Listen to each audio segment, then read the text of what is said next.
आप सभी पत्रकार साथियों का हार्दिक अभिनंदन करता हूं। नवागढ़ ब्लॉक कांग्रेस कमेटी के तत्वाधान में पत्रकार वार्ता आयोजित है। अखिल भारतीय कांग्रेस कमेटी के निर्देश में ये आयोजन है।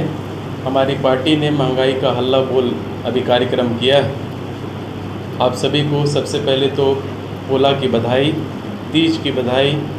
आज के कार्यक्रम में उपस्थित पूर्व विधायक आदरणीय मोतीलाल देवांगन जी, ब्लॉक कांग्रेस कमेटी के अध्यक्ष शत्रुघ्न दास महंत जी एवं सभी पत्रकार साथियों के सहित यहाँ पर उपस्थित कांग्रेस के तमाम लोगों का मैं स्वागत करता हूँ।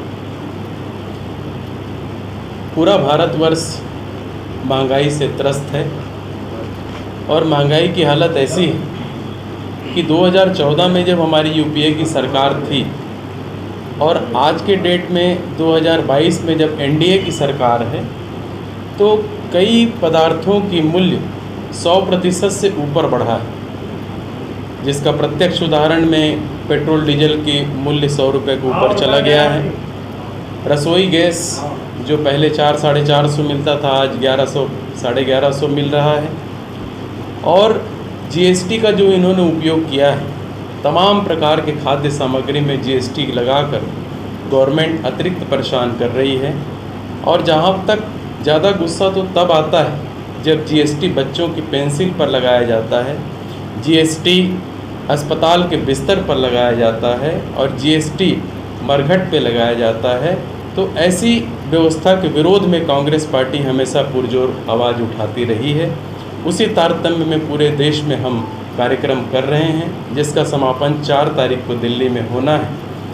4 तारीख को पूरे राष्ट्र स्तरीय हम लोगों का हल्ला बोल कार्यक्रम दिल्ली में होना है। एक दूसरा विषय आपके सामने और रखना चाहता हूँ। अभी भारतीय जनता युवा मोर्चा का कार्यक्रम हुआ, बेरोजगारी के विरुद्ध में उन्होंने कार्यक्रम किया। आश्चर्य तो तब होता है जब हमारे राज्य में बेरोजगारी का दर 0.8% है, केंद्र सरकार का ही आंकड़ा है। और उस भारतीय जनता युवा मोर्चा के कार्यक्रम को जो व्यक्ति लीड कर रहा था, तेजस्वी सूर्या, उसका जो प्रदेश है कर्नाटक, वहाँ पर 3.5% बेरोजगारी दर है। पुरेंद्रेश्वरी जी जो प्रभारी हैं, उनका आंध्र प्रदेश में 5.8% बेरोजगारी दर है। और जो जामवाल जी हैं मध्य प्रदेश, उनके यहाँ 2% बेरोजगारी दर है। जिनके यहाँ बेरोजगारी दर इतनी है, वो 0.8% बेरोजगारी दर वाले राज्य में प्रदर्शन कर रहे थे। मेरी उनकी सलाह है कि वो अपने राज्यों को ध्यान दें। और छत्तीसगढ़ में जो बेरोजगारी दर कम हो रही है, मुझे लगता है और निरंतर कम होगा भूपेश जी के सरकार के अच्छी नीतियों की वजह से। एक तीसरी बात, अंग्रेज़ों के समय में कांग्रेस पार्टी ने अंग्रेज़ों भारत छोड़ो आंदोलन किया था। वर्तमान में जो सामाजिक दूरियां बढ़ रही है, सांप्रदायिक दूरियां बढ़ रही हैं भारतीय जनता पार्टी और नरेंद्र मोदी जी की सरकार की वजह से, इसलिए हमारे पार्टी ने चिंतन करके भारत जोड़ो यात्रा का शुभारंभ हमारे यहाँ 7 तारीख से कन्याकुमारी से कश्मीर तक लगभग 3700 किलोमीटर की पदयात्रा राहुल जी के नेतृत्व में हमारी पार्टी करने वाली है, जो 148 दिन की पदयात्रा रहेगी और लगभग रोज़ 25 किलोमीटर की पदयात्रा रहेगी। उस माध्यम से हमारी पार्टी पूरे भारत के तमाम संप्रदाय, तमाम जाति के लोगों को आपसी सौहार्दपूर्वक वापस खींचने, वापस जोड़ने का प्रयास हमारे द्वारा किया जाएगा। अब आप लोग कोई प्रश्न करना चाहें कर सकते हैं। महंगाई का जो लगाम रहता है वो केंद्र सरकार के हाथ में रहता है। महंगाई के विरुद्ध में कांग्रेस संघर्ष कर रही है। जिस समय कांग्रेस की सरकार थी, उस समय 50 रुपये रसोई गैस बढ़ा था। तो स्मृति ईरानी जी जो अभी केंद्र में सरकार में, वो ज़बरदस्त उस समय प्रदर्शन की थी। परंतु वही 156% बढ़ने के बाद भी, 1150 रुपये होने के बाद भी सभी के मुंह में ताले लगे हुए हैं। महंगाई के लिए जिम्मेदार सिर्फ और सिर्फ केंद्र सरकार है। देखिए, भारतीय जनता पार्टी की संस्कृति उजागर हुई। मैं तो तारीफ़ करूंगा, हमारे मुख्यमंत्री भूपेश बघेल जी ने भी तारीफ़ किया कि पुलिस ने अपनी तरफ से कहीं पर डंडे नहीं बरसाए। पुलिस अपने तरफ से कहीं भी आतंक का प्रदर्शन नहीं की। कहीं भी पुलिस जो है ऐसा विकृत मानसिकता जो भारतीय जनता पार्टी के युवाओं के द्वारा किया गया था, उसके प्रतिरोध में भी उन्होंने डंडा नहीं उठाया। इसकी हम तारीफ़ करते हैं और इसके साथ ही हम कहना चाहते हैं कि भारतीय जनता पार्टी की जो प्रवृत्ति है, भारतीय जनता युवा मोर्चा की जो विचारधारा है, वो जनता के सामने में इस बार खुल के आई है। इसके लिए हमारा प्रदेश जरूर चिंतन करेगा। देखिए, कांग्रेस की अपनी संस्कृति रही है मर्यादित भाषा का उपयोग करना। हम अपने संस्कृति के अनुसार चलते हैं। भारतीय जनता पार्टी की संस्कृति रही है राष्ट्रीय स्वयंसेवक संघ की विचारधारा। वो ऐसी संस्कृति है जो महात्मा गांधी की हत्या के बाद आज तक नाथूराम गोडसे की संस्कृति में चल रहे हैं। यदि हत्यारे के पद चिन्ह पे यदि चल रहे हैं तो उसके लिए ज़्यादा शब्द का उपयोग करना जरूरी नहीं है, परंतु ये जरूर है कि भारतीय जनता पार्टी का विचारधारा छत्तीसगढ़ की जनता के सामने, भारतवर्ष के तमाम जनता के सामने इस बार आ चुकी है। अधिकारी सभी लोग क्या करें? बिल्कुल, अपना अधिकार मांगने का हर किसी को अधिकार, बाबा साहब अम्बेडकर ने हम सबको अधिकार दिया है कि जो ज़रूरत हमको रहती है, हमको लगता है कि यहाँ पर कमी है, उसके लिए हम अच्छे से हड़ताल पे जा सकते हैं, मांग कर सकते हैं।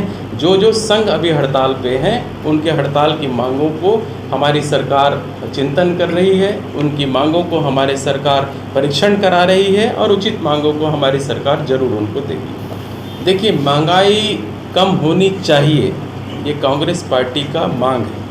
दिल्ली के कार्यक्रम में हम सब जुटेंगे, पूरे भारतवर्ष से जुटेंगे और निश्चित रूप से यदि थोड़ी भी चिंता देश की जनता की मोदी जी को है तो हमारे इस आंदोलन के बाद वो सजग होगी, ऐसा हम मानते हैं। और यदि नहीं होती है तो आगे हमारा आंदोलन निरंतर जारी रहेगा।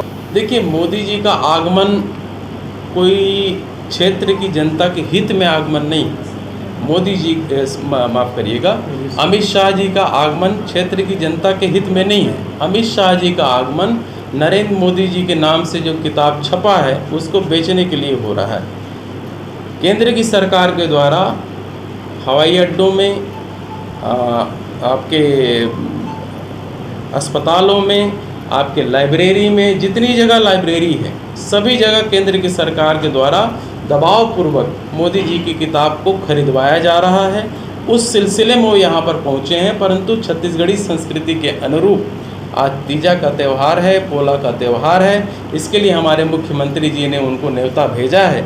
मुझे लगता है कि छत्तीसगढ़ की संस्कृति की थोड़ी भी कदर उनके मन में होगी तो अमित शाह जी को ज़रूर उनके घर पहुंचना चाहिए। देखिए, दुखी होना मनुष्य की परंपरा है, मनुष्य की आदत होती है। यदि किसी चीज़ से हम दुखी हैं तो उस बात को हमारे वरिष्ठों के सामने रखनी चाहिए, हमारे प्रदेश के वरिष्ठ पदाधिकारियों के सामने रखनी चाहिए।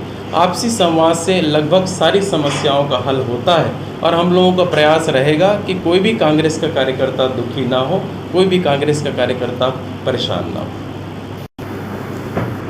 भूपेश बघेल सरकार की बहुत सारी स्कीम ऐसी है जिस स्कीम से लगभग अधिकारी कर्मचारी का परिवार भी लाभान्वित हो रहा है, क्योंकि लगभग सभी अधिकारी कर्मचारी के परिवार किसान भी हैं, उनके लोग किसानी भी करते हैं, बहुत सारी बातें हैं, तो अप्रत्यक्ष लाभ उनको मिलता भी है। फिर भी हमारी सरकार इसके बारे में चिंतन करते हुए ज़रूर कोई न कोई अच्छा कदम उठाएगी, ऐसा मेरा भरोसा है। ये भ्रम की बातें हैं, इसमें कहीं न कहीं कुछ तकनीकी दिक्कतें थी। हमारी सरकार की मांग थी कि जीएसटी का जो अधिकार 20,000 करोड़ रुपए हमारी छत्तीसगढ़ सरकार को मिलना था, जो हिस्सा मिलना था, चूँकि हमारे यहाँ कांग्रेस की सरकार है, इसलिए मोदी जी की सरकार वो पैसा को रिलीज़ नहीं कर रही है। इस सिलसिले में उसका जो अंशदान हमको जो देना रहता है 40% आवास में, उसकी भी हमको कमी पड़ रही थी, परंतु भूपेश बघेल जी इसका संज्ञान लेते हुए फिर से उस पक्ष में कार्यवाही कर रहे हैं।